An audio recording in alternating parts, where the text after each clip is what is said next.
그럼 제가 기도하고 시작하도록 하겠습니다. 거룩하신 아버지 하나님, 우리에게 새 날을 주시고 새로운 소망과 하나님과 동행할 수 있는 믿음의 기회, 오늘 하루라는 시간을 주셔서 감사합니다. 말씀을 통해 또 하나님께서 주시는 거룩한 마음을 받아서 우리가 하나님과 동행하는 일에 최선을 다하는 오늘 하루가 되기 원합니다.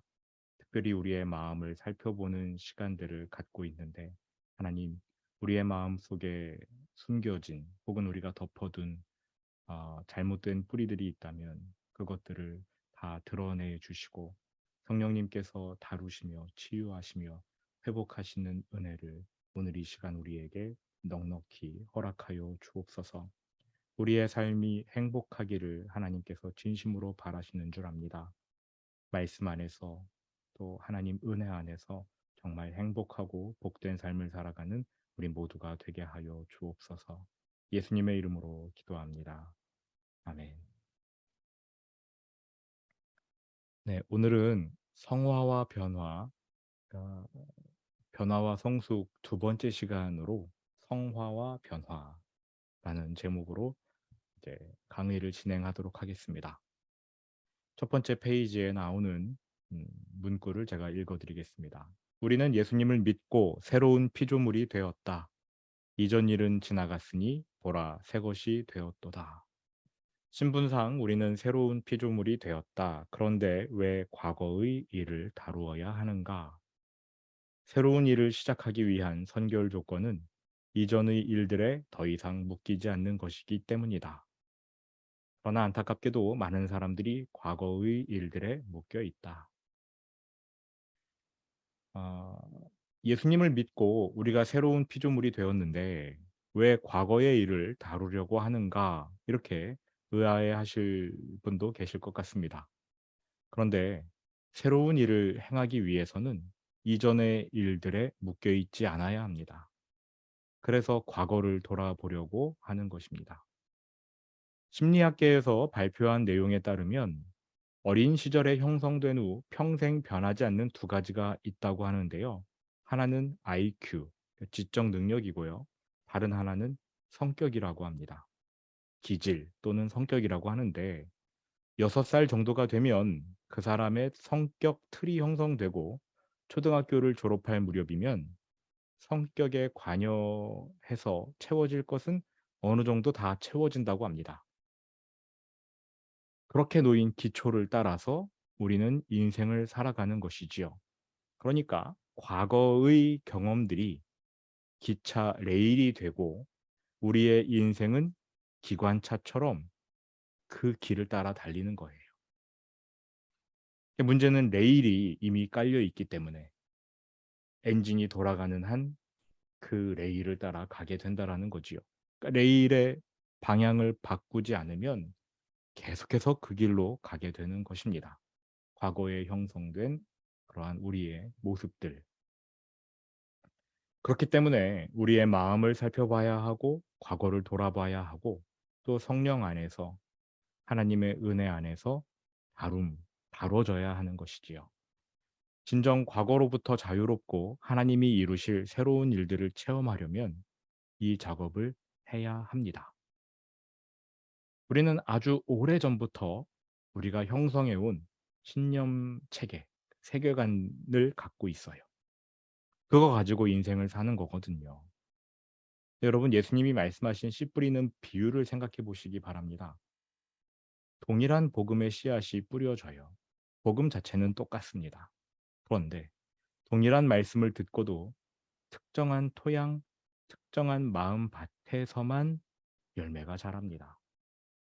어떤 밭은 씨가 심어지지도 않고 심어져도 자라지 않습니다. 곧 죽어버립니다.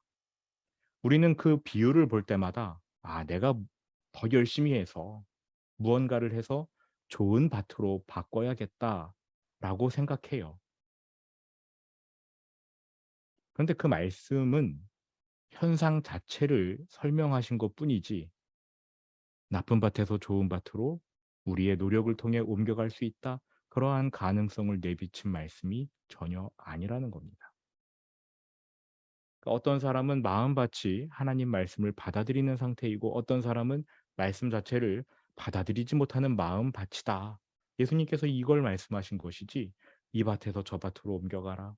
너희가 열심히 노력해라. 귀를 열심히 씻고 마음을 수양하면 너희들이 좋은 밭이 될 것이다." 그러한 가능성을 내비치시지 않았어요. 좋은 밭에만 수확이 있습니다. 안타까운 것은 우리의 노력으로 밭을 바꿀 수가 없다는 거예요. 감사하게도 저와 여러분은 정말 하나님의 큰 은혜를 받아서 일단 복음을 믿었습니다.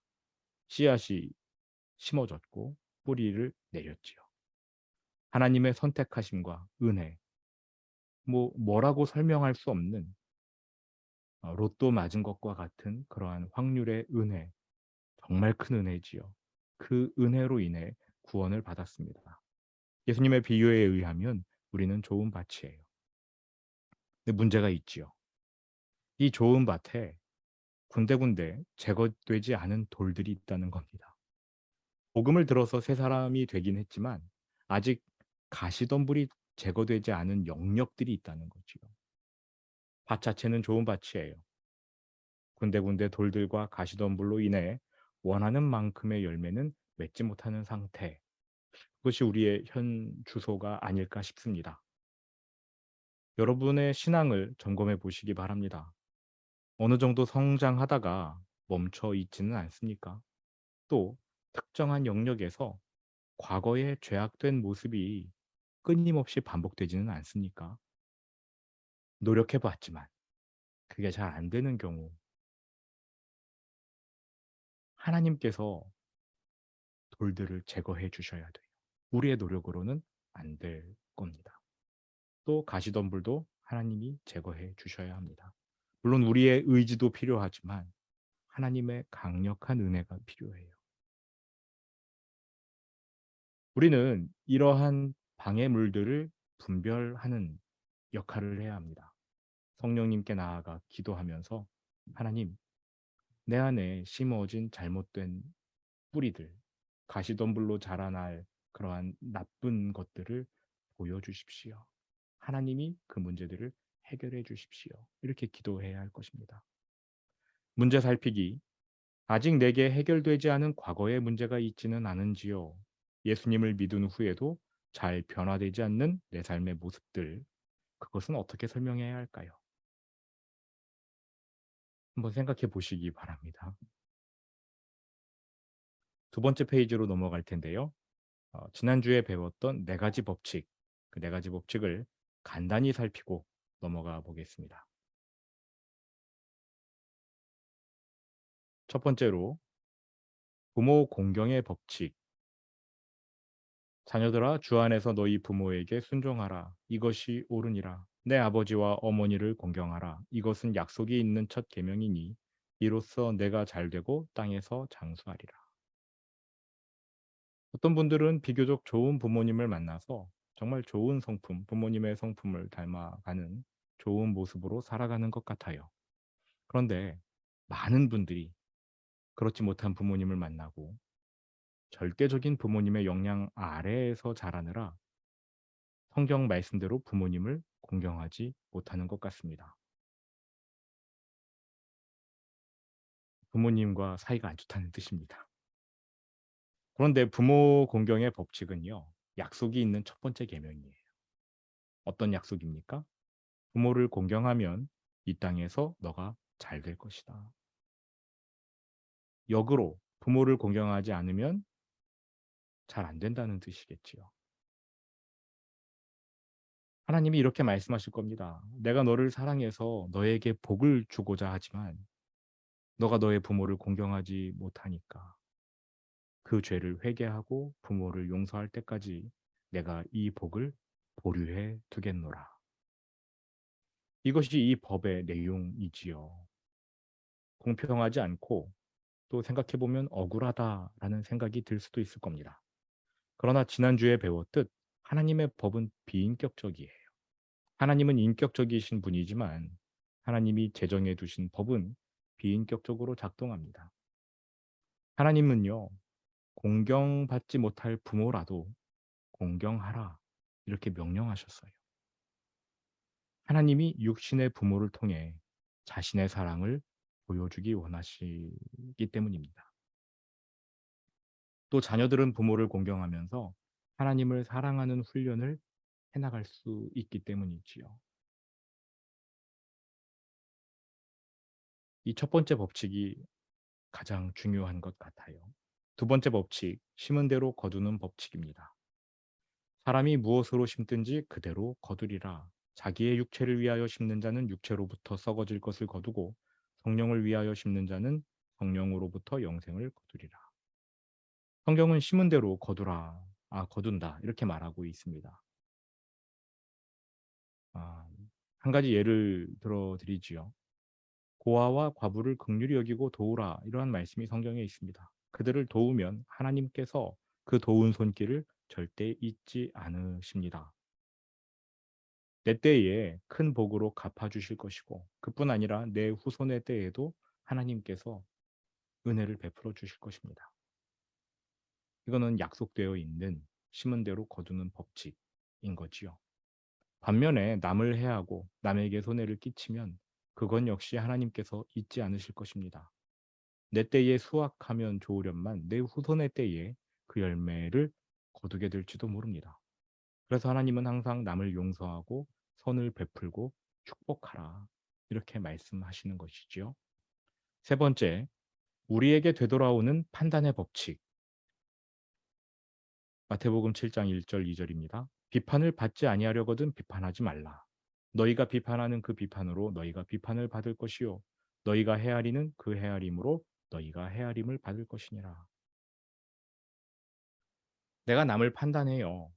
그러면 그 방식 그대로 제3자가 다른 사람들이 나를 판단하게 됩니다. 왜 그렇습니까? 내가 판단한 사람을 닮게 되기 때문입니다.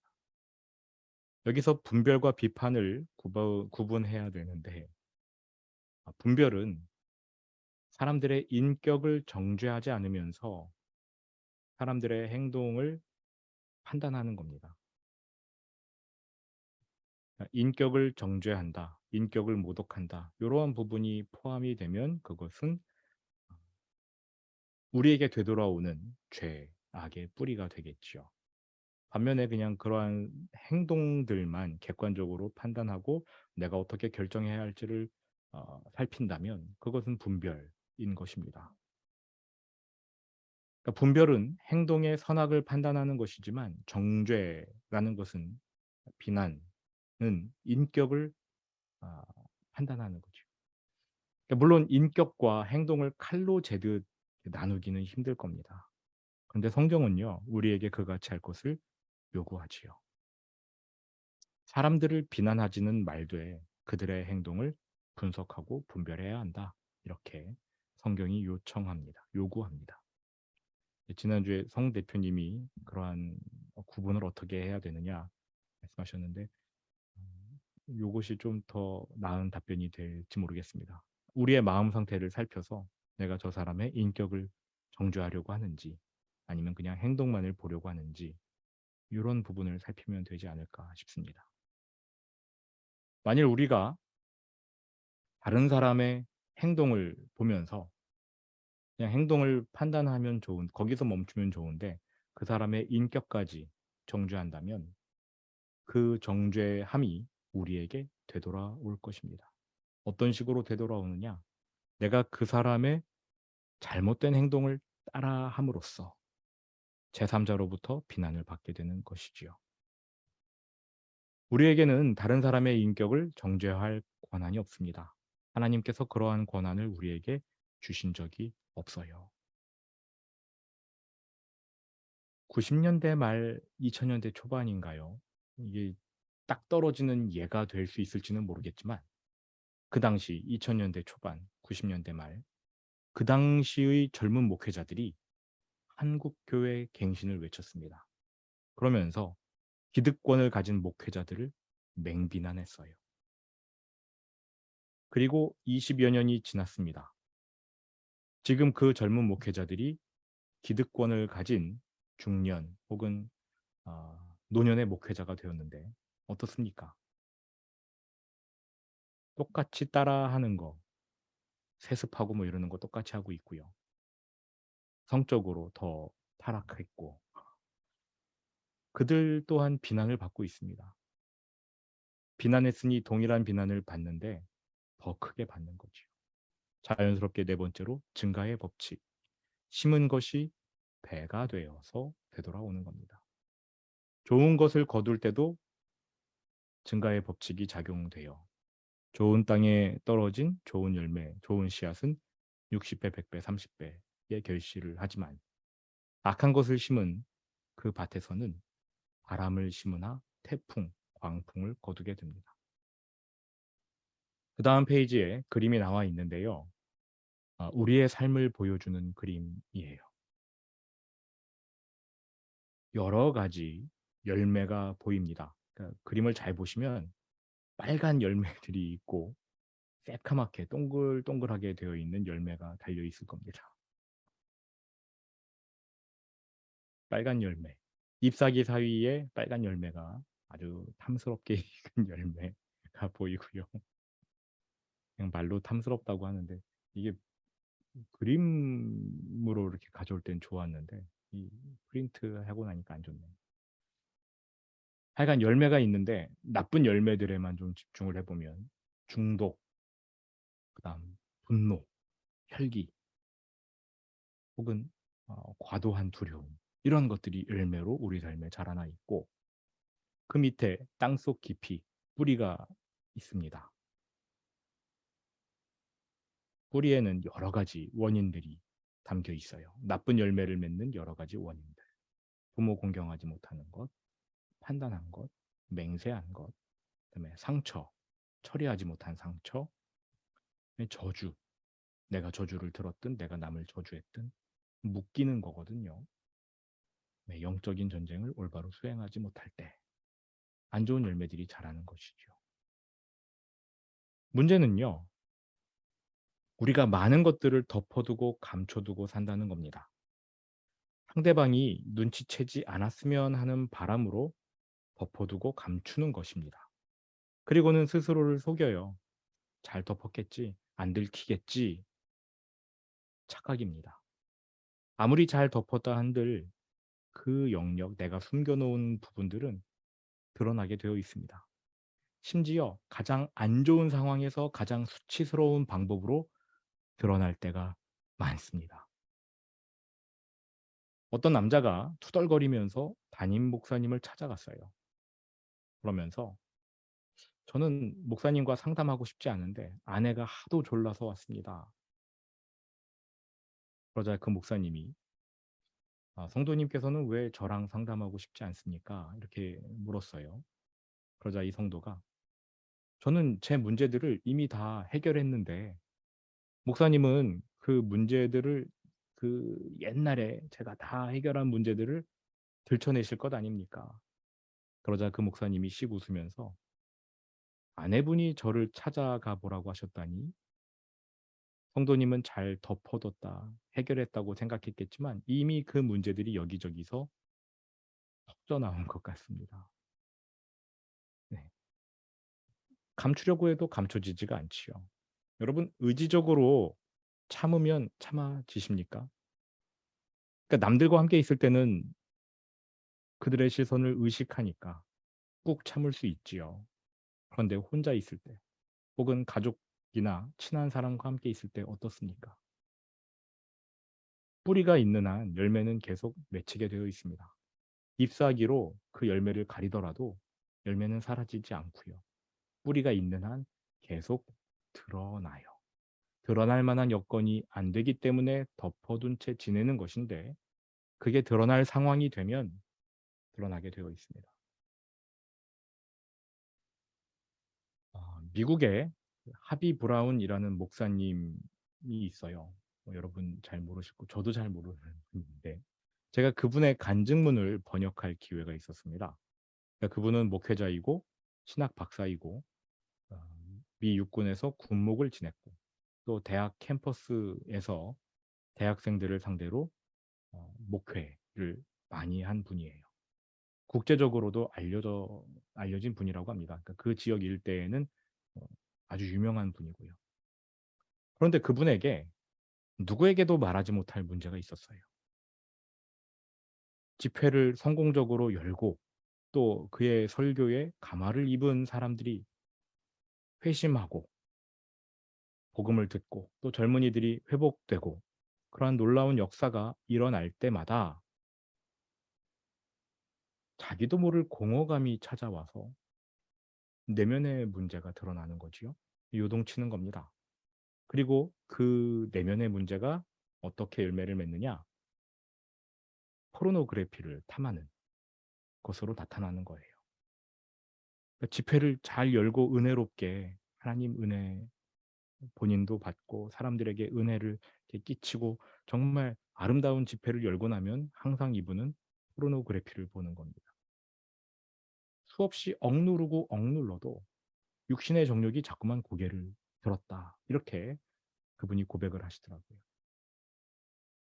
그러면서 하나님이 내 마음의 정욕과 충동을 제거해 가시면 내가 다시는 이런 죄를 짓지 않겠습니다.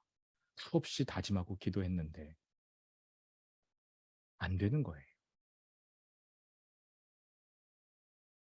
특히 사역이 성공적일 때 그 이후에 찾아오는 공허함을 메우기 위해서 그러니까 주일에 예배를 잘 드리고 월요일 날 쉴 때 포르노그래피를 보는 거죠. 그러던 중 어느 작은 교회에 열렸던 어떤 예배에 참석하게 되었는데 그 작은 교회 목사님이 설교하시다 말고 여기 예배에 참석한 목회자가 있는데 포르노그래피와 자위 행위의 문제로 씨름하는 것 같다라고 주님이 말씀해 주셨습니다. 이 문제로부터 자유함을 얻기 원하면 뒤쪽으로 와 주십시오. 제가 기도해 드리겠습니다. 이렇게 말하는 거 아니에요? 본인 얘기잖아요. 근데 이 목사님이 엄청 고민을 했답니다. 본인은 나름 그 지역에서 얼굴이 알려진 목회자인데 아무리 그 교회가 작더라도 누군가는 자신을 알아볼 것 같아서 겁이 났대요.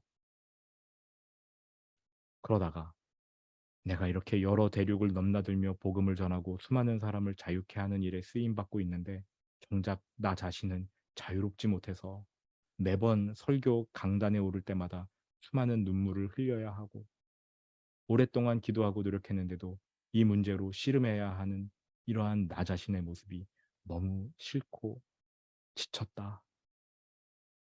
용기를 내어서 뒤로 나갔습니다. 기도를 받는데 기도하는 목사님이 이렇게 기도를 했대요. 기도하다 말고 이제 조언을 해준 거죠. 조언이라고 해야 되나?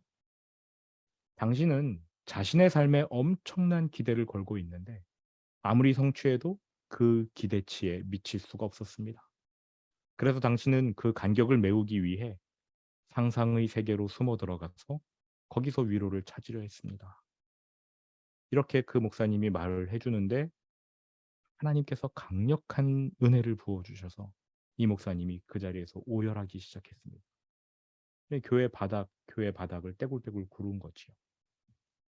울면서 쓰러지고 떼굴떼굴 구르고 그렇게 누워 있는 동안 하나님께서 어린 시절의 장면들을 떠올려 주셨는데 12살 때 친구가 자위 행위하는 법을 가르쳐 준 것이 생각났고 그 후로 부모님께 자기가 원하던 만큼의 칭찬을 듣지 못할 때 특히 성적을 잘 맞거나 뭐 운동 잘해서 좋은 성적을 냈을 때라도 부모님이 칭찬해 주지 않을 경우 여지없이 홀로 골방에 들어가서 포르노그래피를 보며 자위행위했던 순간들, 그러한 순간들을 하나님이 보여주셨다고 합니다. 그 자리에서 회개하는 거지요. 그날 하나님께서 이 목사님의 문제를 해결해 주셨어요.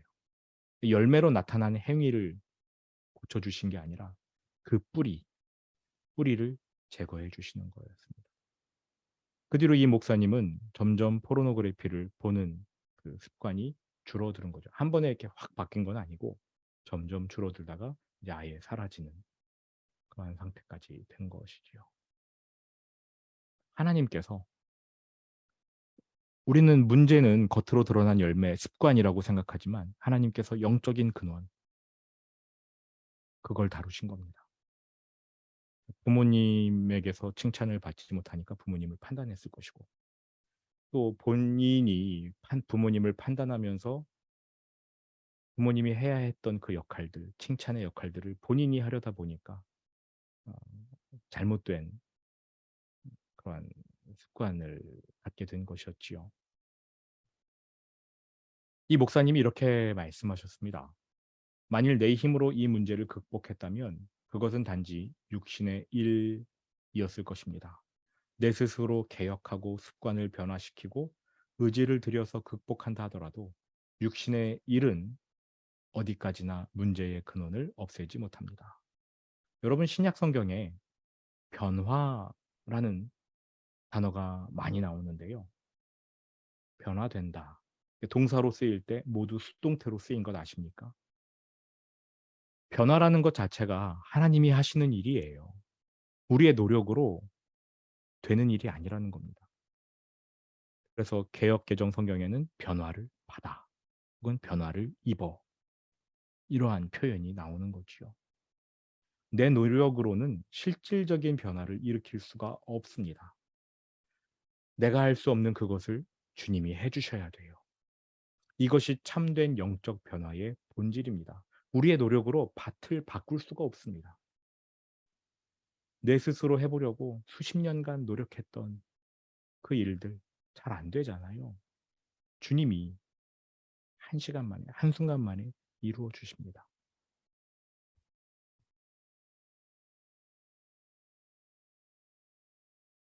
하나님은 우리의 마음을 보시는 분이에요. 마음이 변해야 삶이, 열매가 변화되는 겁니다. 하나님의 말씀이 우리의 마음을 고치고 치유해요. 말씀이 우리를 살려내는 거지요.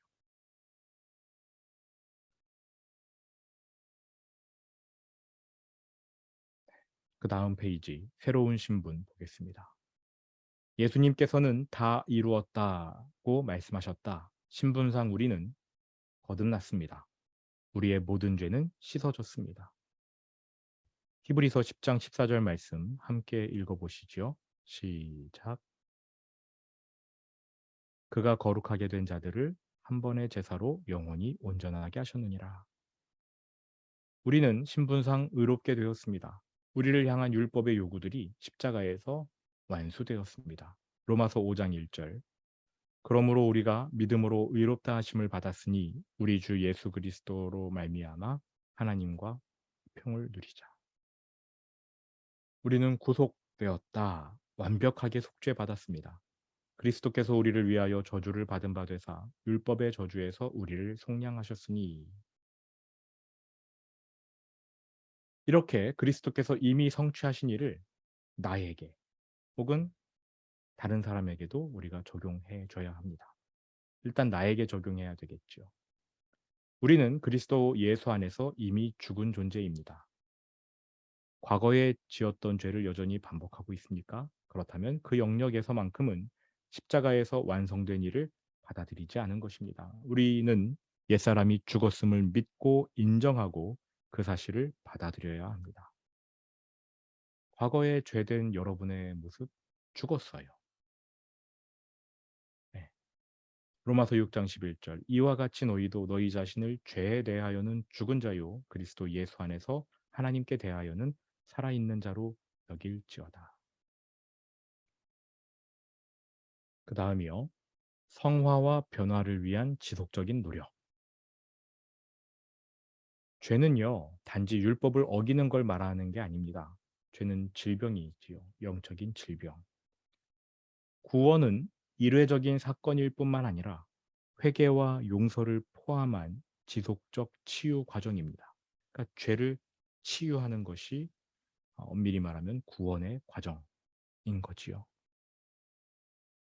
구원은요, 일회적으로 당신은 무죄입니다. 이렇게 선포받는 겁니다. 그와 동시에 성숙해가는 온전한 예수님의 모습으로 변화되는 과정이기도 합니다. 그러니까 우리가 구원받았다라고 할 때 우리의 신분이 죄인에서 의인으로 바뀌는 것. 일회적인 사건이지요. 그런데 그 의인이 완성된 상태가 아니므로 그 의인의 완성된 상태를 향해서 점점점 변해가는 과정, 이것까지를 구원이라고 하는 겁니다. 성화, 구원의 완성이라고 하는데 교리적으로는 이 땅에서 우리는 온전하게 성화될 수가 없다, 뭐 이렇게 말을 합니다. 그러나 온전한 성화를 향해서 날마다 우리가 이끌려 성령님의 이끄심에 따라 나아가게 되는 것이죠. 우리는 이미 거룩하게 되었습니다. 옛사람은 예수님의 십자가에서 죽었습니다. 우리는 예수님이 주신 새 생명을 받았습니다. 이 사실을 믿으면서 예수님이 우리를 지속적으로 거룩하게 해주시도록 예수님을 허락해 드려야 돼요. 예수님이 나를 변화시키시도록 예수님을 허락해 드려야 하는 것입니다. 아래에 나오는 말씀들을 읽어 드리겠습니다. 예수 그리스도의 몸을 단번에 들이심으로 말미암아 우리가 거룩함을 얻었노라. 너희가 죽었고 너희 생명이 그리스도와 함께 하나님 안에 감춰졌음이라. 우리 생명이신 그리스도께서 나타나실 그때에 너희도 그와 함께 영광 중에 나타나리라. 그러므로 땅에 있는 지체를 죽이라. 곧 음란과 부정과 사욕과 악한 정욕과 탐심이니 탐심은 우상 숭배니라. 여러분, 이 말씀이 굉장히 중요한데 우리는 거룩해졌어요. 거룩해졌다고 선포를 받았습니다. 그런데 땅에 있는 지체를 죽여가야 됩니다. 음란, 부정, 사욕, 악한 정욕, 탐심, 이러한 것들을 계속해서 죽여가야 되는 거지요. 우리가 할 수 있는 일이 아니라 하나님께서 은혜로 해주셔야 하는 일입니다. 빌립보서 2장 12절 13절, 항상 복종하여 두렵고 떨림으로 너희 구원을 이루라. 말씀드렸듯이 우리가 이루는 것, 그러니까 우리가 주체는 아니에요. 우리의 의지가 필요하지만 우리가 주체가 되는 것이 아니라 성령님이 우리의 구원을 이루어 주시는 것이죠. 그 뒤에 나오는 말씀을 보시면 이해하실 것입니다. 너희 안에서 행하시는 이는 하나님이시니, 하나님께서 그렇게 행하신대요. 자기의 기쁘신 뜻을 위하여 너희에게 소원을 두고 행하게 하시나니. 우리의 소원이 뭐 돈 많이 벌고 이러한 소원을 말하는 게 아니라 우리가 거룩해지기 원하는 그 소원을 하나님이 우리의 마음에 집어넣으시고 하나님께서 우리를 점점 더 거룩하게 변화시켜 주신다, 이러한 뜻입니다. 그 다음이요. 우리의 믿지 않는 마음에 복음을 전해야 한다. 히브리서 3장 12절 말씀입니다. 형제들아, 너희는 삼가 혹 너희 중에 누가 믿지 아니하는 악한 마음을 품고 살아계신 하나님에게서 떨어질까 조심할 것이요. 구원받은 후에도 악한 행위가 반복되는 것은 그리스도께서 이미 이루신 일을 온전히 믿지 않고 내 것으로 받아들이지 않기 때문이다 라는 겁니다. 새 사람을 입었으니 이는 자기를 창조하신 이의 형상을 따라 지식에까지 새롭게 하심을 입은 자니라. 성경이 분명히 말해주고 있죠. 우리는 새 사람을 입었대요. 지식까지 새롭게 변화된 새 사람을 입었대요. 하나님께서 우리를 변화시켜 주십니다. 이 사실을 믿어야 돼요. 받아들여야 돼요. 근데 우리는 온전히 믿지 않지요. 또 온전히 믿는 것을 방해하는 뿌리들이 있습니다. 우리는 예수님의 십자가와 부활을 우리 마음의 모든 영역에 적용하고 그것이 온전히 우리 안에서 무르익게 해야 합니다. 여기서 무르익음이란 자기의 죄를 충분히 미워하고 죄에 대해 죽을 준비가 되어 있는 상태를 뜻하는 것입니다. 그 다음 페이지로 좀 넘어가겠습니다. 성화는 삶의 변화로 나타난다. 이게 보겠습니다. 도덕적으로 어떤 것이 망가졌다면 수리하는 것이 필요하겠지만 하나님은 우리가 아예 십자가에서 죽고 예수님과 함께 부활하기를 원하신다. 그러니까 그 영역 자체가 다시 한번 십자가에 매달리고 예수님과 함께 부활하기를 원하시는 거죠.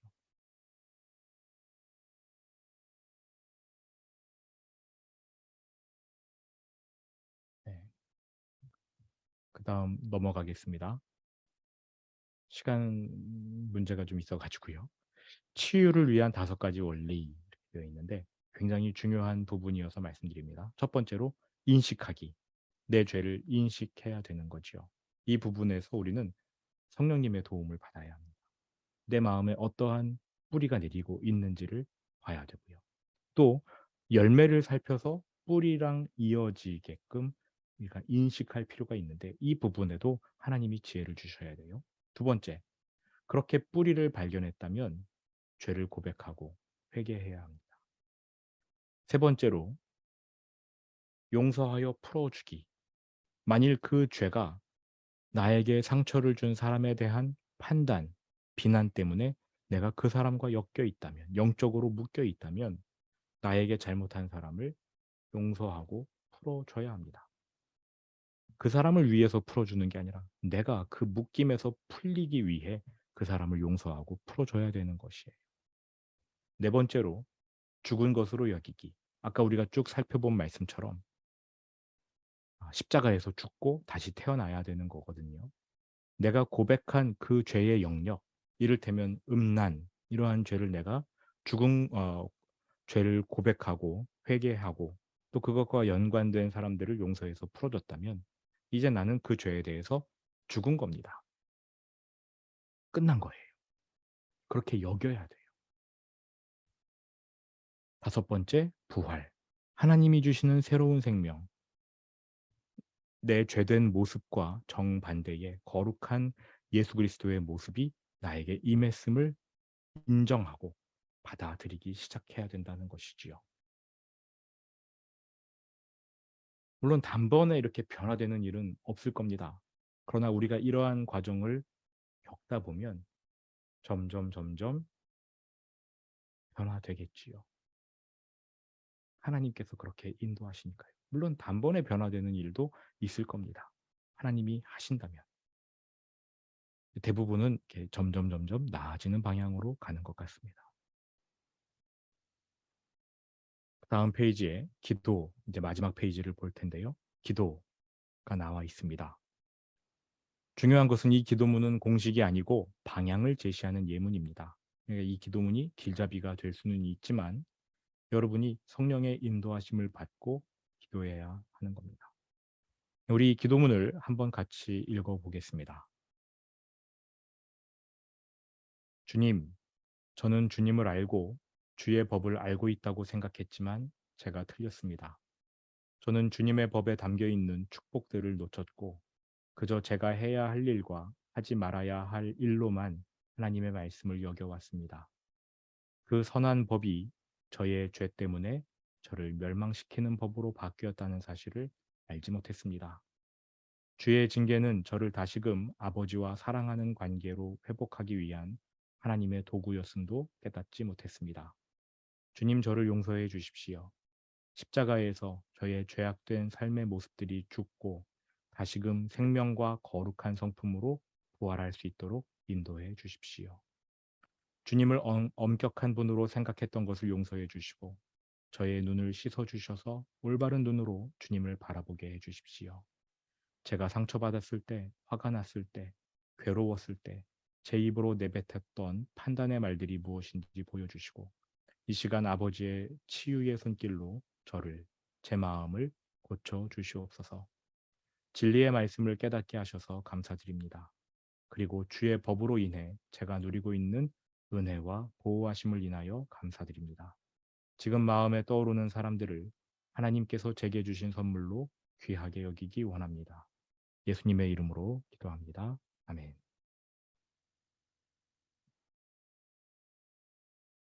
네. 후반부는 제가 그냥 그 강의 안을 읽는 것으로 대체했는데요. 중요한 것은 음, 열매를 보고 뿌리를 발견하고 그 뿌리를 십자가의 죽음으로 가져가야 한다는 것. 우리는 죄에 대해서 죽은 자라는 사실을 인정하고 인식해야 된다라는 사실. 이런 것들이 굉장히 중요합니다. 네, 오늘 강의를 이렇게 마치겠는데요. 우리가 이 강의를 진행하는 것은 사실은 계속 뿌리를 발견하는 거예요. 뿌리. 하나님께서 이 뿌리를 제거해 주시도록 우리의 마음을 열고 하나님께 계속 이제 여쭤보고 기도하고 자신의 과거도 살피고 내가 판단했던 사람은 있는지 없는지 이런 것들을 분별하는 과정이 굉장히 중요합니다. 열매를 분별하는 것도 중요하지만 뭐 이유는 목적은 뿌리를 발견하는 것이라는 거 항상 마음에 기억하셨으면 좋겠습니다. 제가 오늘 그 자료 중에 6 페이지 하단 부분을 제가 그냥 넘어갔는데요. 6 페이지 하단 부분을 보시면 이 치유를 위해 기도할 때 주의해야 할 것.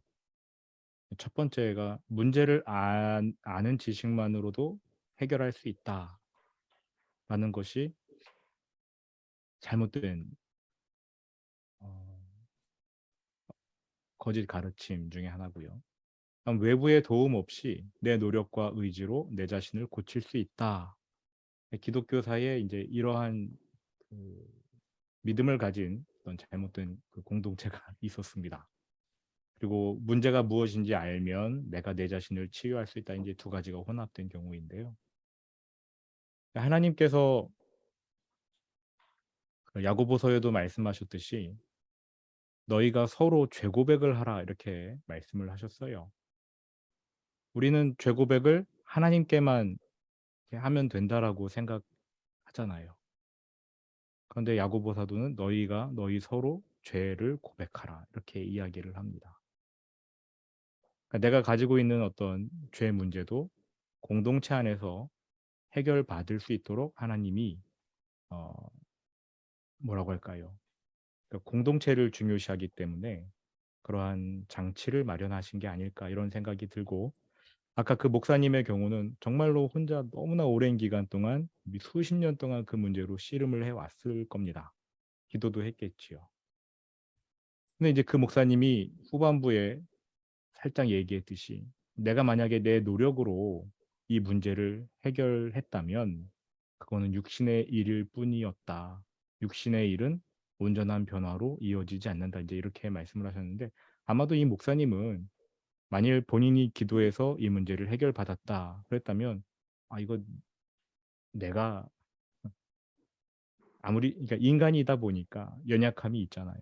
'내가 기도해서 해결받았어.' 이렇게 되는 거겠지요.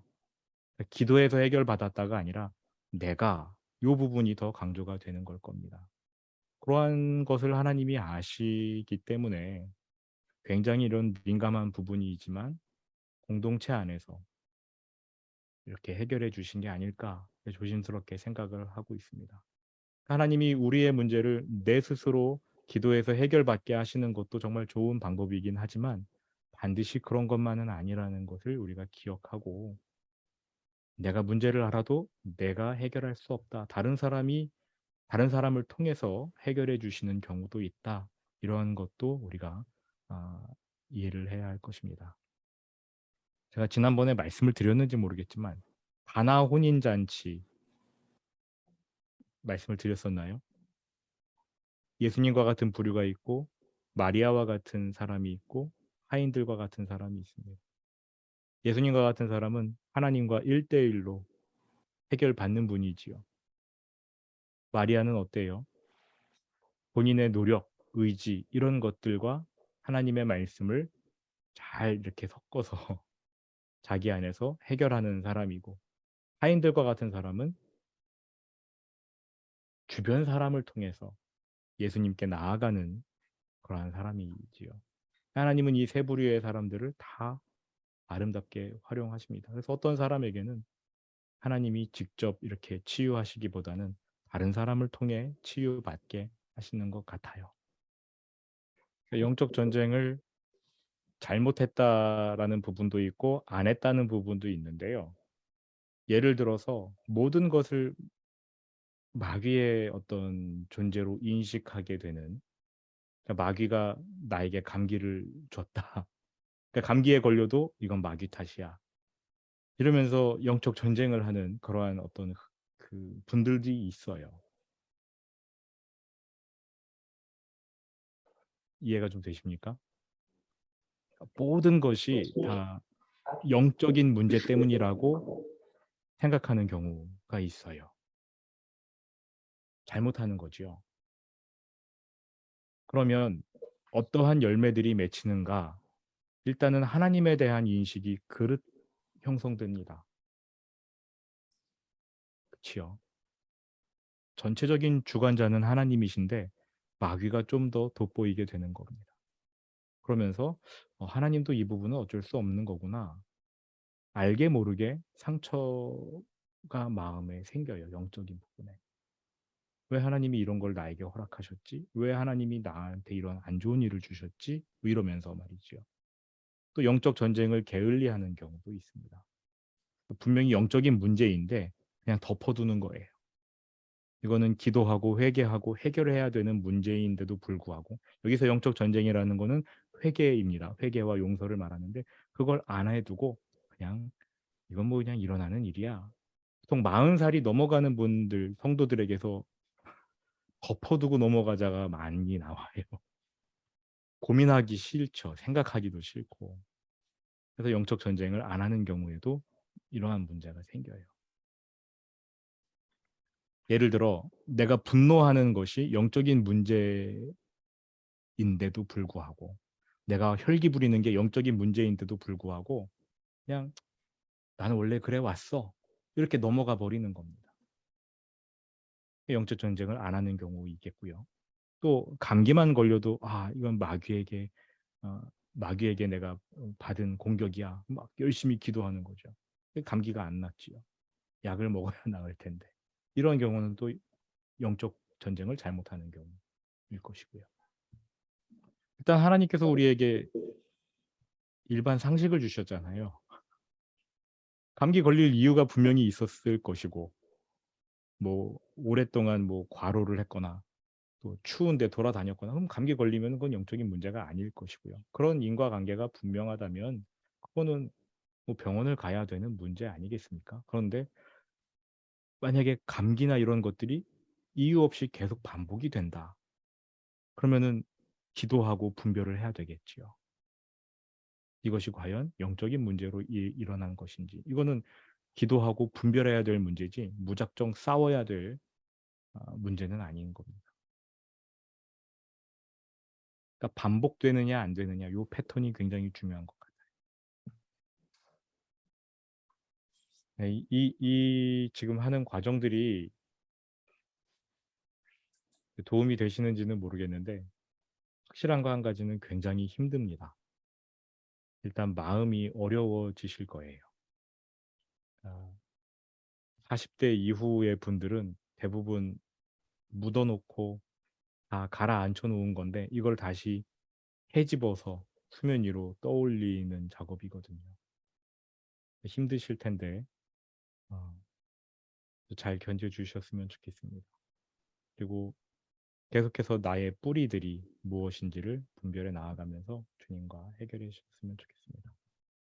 네, 제가 기도하고 마치겠습니다. 거룩하신 아버지 하나님, 지금 이 시즌에 우리의 삶을 돌아보게 하신 것, 이것 또한 하나님의 은혜인 줄 믿고 감사드립니다.